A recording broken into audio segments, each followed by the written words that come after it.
ఇప్పుడు మొదటిగా అడ్వకేట్‌కి, లాయర్‌కి మధ్య ఉన్న తేడాలు తెలుసుకుందామండి.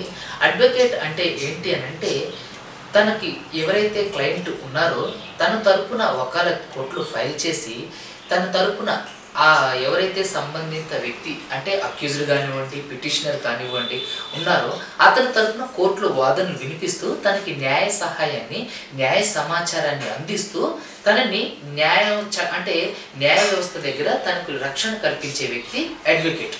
అదేవిధంగా మరి ఈ లాయర్ అంటే ఎవరండి? మరి చాలా మందికి సమాజంలో తెలీదు.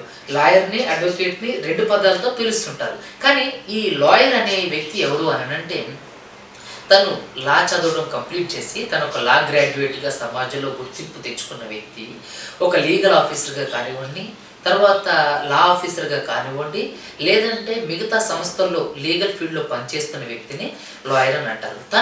తన సలహాల ద్వారా గానివ్వండి, తన కొంత న్యాయ సమాచారం ద్వారా గానివ్వండి, అనేక మందికి సలహాలు ఇస్తూ, న్యాయ సమాచారాన్ని అందిస్తూ, లీగల్‌గా హెల్ప్‌ఫుల్‌గా ఉన్న వ్యక్తిని లాయర్ అని అంటారు. కాబట్టి ఇక్కడ లాయర్ వేరు, అడ్వకేట్ వేరు. చాలా మంది తెలియక మా లాయర్ గారు వస్తున్నారంటారు. లేదంటే చాలా మందికి తెలియక మా అడ్వకేట్ సార్ వస్తుంటారంటారు. కాబట్టి ఈ వేదిక ద్వారా నేను మీకు ఏం తెలియజేస్తున్నానంటే, లాయర్ అంటే వేరండి, అడ్వకేట్ అంటే వేరు. లా డిగ్రీ చేసి, సింపుల్‌గా మీకు చెప్పాలంటే, లా డిగ్రీ చేసి తను లీగల్ ఆఫీసర్‌గా ప్రజలకి ప్రజా సమస్యల గురించి వాళ్ళకి న్యాయ సమాచారం అందించడం గానివ్వండి, లీగల్‌గా హెల్ప్‌ఫుల్‌గా ఉన్న వ్యక్తిని లాయర్ అంటారు.